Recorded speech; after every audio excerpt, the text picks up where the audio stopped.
இந்த அடிக்கிற வெயிலுக்கு என் ரோஜா செடியெல்லாம் எப்படி காப்பாற்ற போகிறேன்னு ஒரு டவுட்டே வந்துடுச்சு.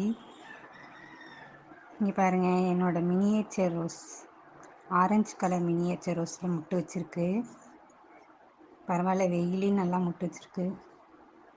அப்புறம் என்னோடய ஒயிட் சம்மர் ஸ்னோலையும் முட்டை வச்சுருக்கு. இதெல்லாம் நான் ஆன்லைனில் பர்ச்சேஸ் பண்ணது. ஒயிட்டு சம்மர் ஸ்னோலையும் முட்டை வச்சுருக்கு. வெயிலில் பாருங்கள் என் செடியெல்லாம் எப்படி ஆயிருக்குன்னு. ரோஸ் செடியெல்லாம் அழுகிற மாதிரியே அழுகுது என்னை பார்த்து. இங்கே பாருங்கள், என்னோடய ஒயிட்டு மினியேச்சர், இதுலேயும் நிறையா முட்டைலாம் வைக்கும்னு சொன்னாங்க. அதெல்லாம் முட்டை வச்சுருக்கு. பரவாயில்ல, வெயில்லையும் நிறையா முட்டை வைக்க ஆரம்பிச்சிருக்கு. அப்புறம் இந்த சைடு வந்துட்டோம்னா இங்கே பாருங்கள், பட்டன் ரோஸ் நிறையா இதில் முட்டை வைக்கும்னு சொன்னாங்க. அதுமாரி நிறையா முட்டை வைக்க ஆரம்பிச்சிச்சு. நிறையாவும் பூக்குது. குட்டி குட்டியாக பூத்தாலும் அழகாக தான் இருக்குது. கார்டனுக்கு ஏற்ற பூ மாதிரி அழகாக இருக்குது, நிறையா முட்டுக்களோட.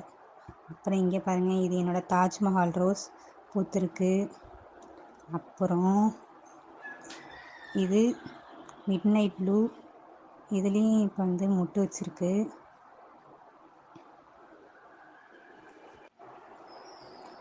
இதுலேயும் முட்டு வச்சுருக்கா. அதுக்கப்புறம் இந்த சைடு போனால் இது பலூன் ரோஸு, இதுலேயும் முட்டை வச்சு நல்லா பூத்துருக்கு. இந்த இலையெல்லாம் இன்னும் சுட்டிகிட்ருக்கு, என்னன்னு தெரியல. ஆனால் அது கொழுந்து வச்சு நிறைய கொழுந்து வச்சு இலையெல்லாம் விட்டுருக்கு. இது என் ஹஸ்பண்டுக்கு ரொம்ப பிடிச்ச பூ, ஆரஞ்சு கலர் ரோஸு. இது எப்போவுமே முட்டை வச்சு பூத்துக்கிட்டே இருக்கும். பாருங்க, திருப்பியும் முட்டை வச்சுருக்கு.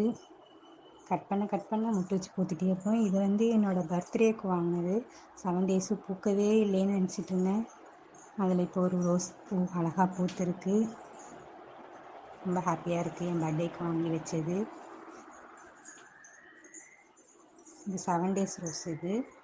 அப்புறம் இங்கே ஒரு பட்டன் ரோஸ் வச்சுருக்கேன். இங்கே பாருங்கள், அழகாக இருக்குல்ல. இதுலேயும் நிறையா முட்டைலாம் வச்சுருக்கு. அப்போ இந்த வெயிலில் என் ரோஜா செடியெல்லாம் நான் காப்பாற்றி தான் ஆகணும். காப்பாற்றிடுவேன். ஆனால் இந்த பூ